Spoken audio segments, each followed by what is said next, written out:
So thanks, Stephen, for joining us this morning on YouTube Live. So today you are talking about getting to production fast with RPA and the appropriate corners that you can cut and the corners that you should not cut. So why don't you tell us a little bit about yourself to start, and then we'll jump right into the presentation. Yeah, sounds good, Krista. I've been at BP3 for 3 years, working as a software engineer, sending projects to production in custom app development, BPM, and now RPA. And so you took a project to development or to production, from development to production within a couple weeks recently. And so these were the lessons that you learned, right? Yes, Krista. And we just kicked off another one with the goal of, again, getting a 2-week from drawing board to production. All right, well, tell us what we need to know. Sounds good.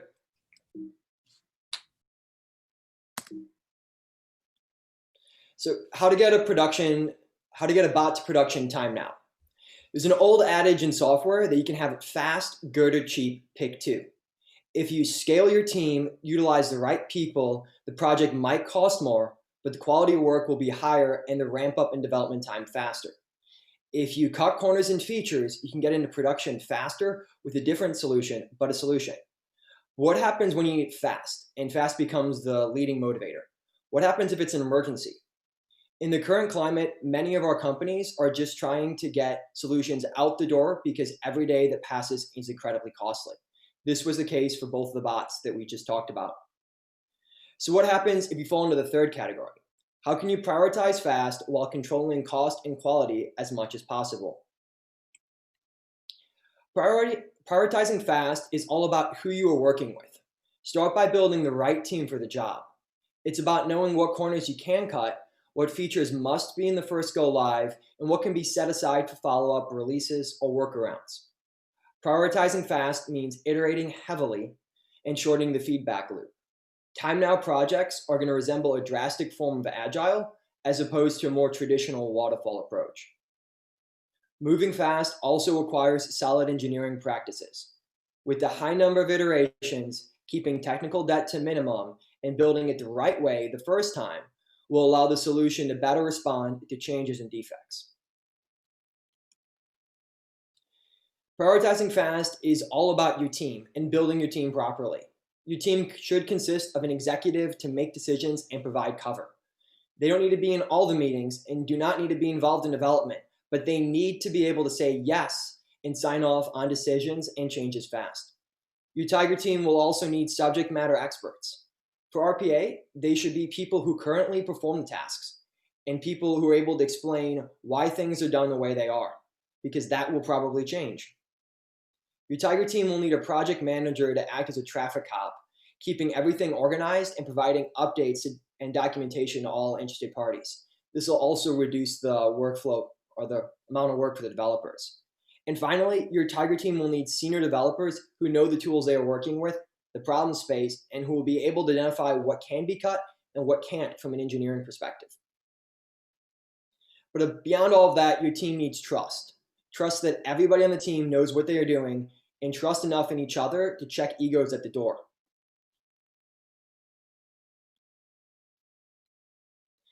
Cutting the right corners and iterating heavily.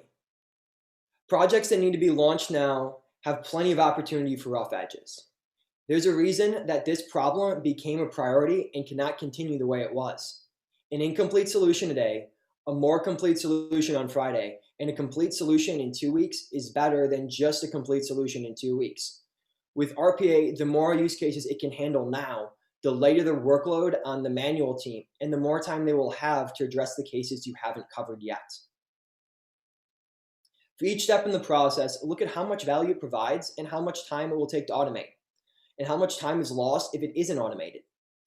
If the problem can also be handled a different way outside of RPA, manual tasks or batch processing can be used as a stopgap.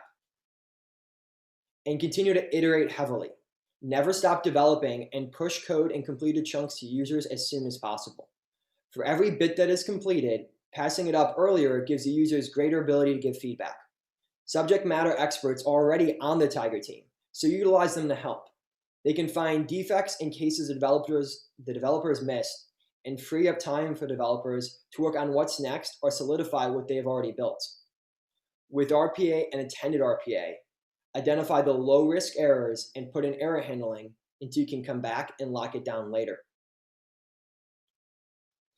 And of course, follow solid engineering practices. Toolkits, libraries, pair programming, code reviews, source control, and documentation. They all exist for a reason, and it's very easy to lose sight of fundamentals when under a time crunch or with adrenaline pounding. These are the exact cases where fundamentals matter the most. Hopefully, your team has already been following solid engineering practices and can leverage existing toolkits, and that these practices come naturally.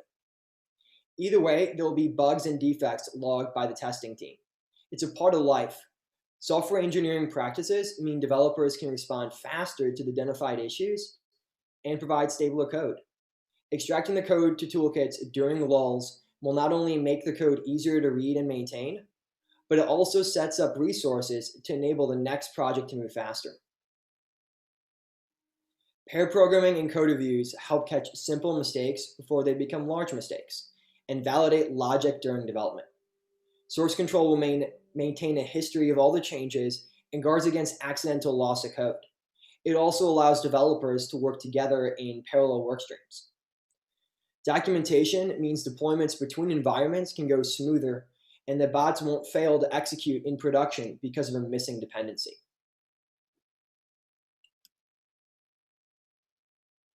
So if you need something in production time now and it's an emergency and it's a priority for you, it can be a priority for us. Recently, my team and I took over additional development on a bot to expedite its production release. Our team consisted of the client head of automation, a project manager supplied by the client, several SMEs at various levels to help with requirements and testing, and an in-house developer who had been working on the application and could provide context and sample data from the bot. On the BP3 side, we brought in a BP3 managing director to help with support, contracts and hours, and a team of BP3 consultants to put boots on the ground. We assessed what was missing and what was not functioning with the existing bot. We added the bot to source control and swapped out components native to the bot that were failing with components from the toolkit my team and I had built for other engagements at the client. We pushed back on nice to haves, split the bot into, implemented a pause pop-up to allow the user to correct the screen and the bot to recover from a common third-party system error. With the help of the client, we were able to send many iterations to QA and then production for testing and user feedback while we iterated to get a solution that could address more of the problem. We were able to move fast because we didn't have to seek out approval from anybody who wasn't already on the calls. We were able to cut corners and contain the scope to reduce development. With the SMEs already integrated, we were able to rapidly test and get feedback on our changes multiple times in the same day. And by shifting to solid engineering practices already used by our team at the client, we were able to quickly load the project into source control and leverage toolkits containing robust tested code with logging to address issues in the bot. We just kicked off another production time now bot at the same client and expanded our Tiger team by bringing in a BP3 expert in machine learning to brainstorm and prep decision services for iteration 2, as the BP3 automation team rapidly locks down requirements, builds, and deploys iteration 1. And yeah, so that's doing emergency production release in a nutshell. Well, thanks, Stephen, for that. I love your Apollo 13 reference there. Yeah, it's right now is the 50th anniversary from when Apollo 13 was in space, going through all the issues. And the movie Apollo 13 really brought the idea of a Tiger team into modern business culture. I love it. And they all seem to have the same haircut as you. So what sort of corners, the questions that we have in the chat right now are, what sort of corners have you cut or would you recommend cutting for time now projects? So for time now projects, I prefer to go with attended RPA bots. Some of the corners that we have cut and I would recommend cutting is log into the log in and log out of old systems, right? So if you can The goal with attended RPA bots in these scenarios, they need to run through a lot of records, is to have them need help as little as possible. But if you can have the user log onto the application and then hit play, then the bot can run everything in the background.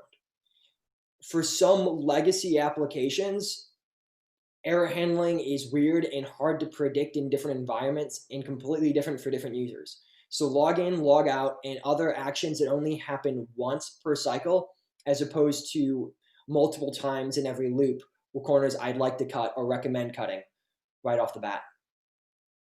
So the next question we have is, who needs to be in these Tiger team meetings and how often should they meet? So here you have a Tiger team on the screen, but how often are these people meeting and who really needs to be there all the time?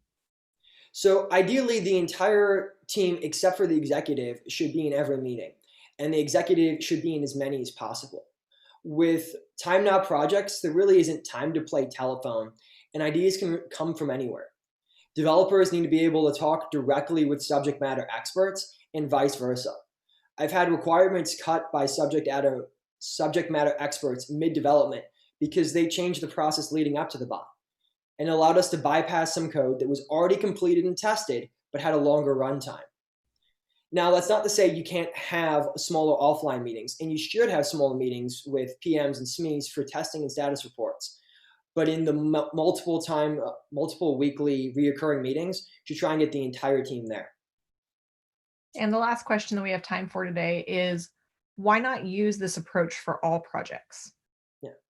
So this approach is really situated for emergency deployments. The approach is, and for situations where the cost of waiting to deploy and delaying is more expensive than the increased cost of development. This approach hardens the solution while it's in production and again works best for attended bots. It also requires clearing off people's schedule who are not normally involved in development.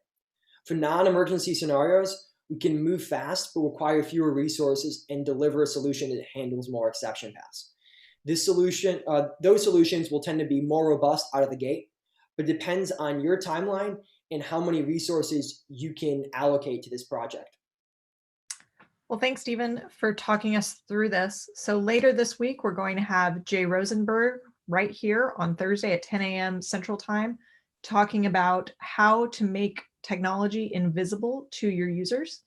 You can subscribe to the BP3 YouTube channel, and that will alert you anytime we go live. These live videos can also be caught in a recap in our live section. So thanks, Stephen, for teaching us about how to go fast and making sure that there's a faster way to do that. Thank you, Krista.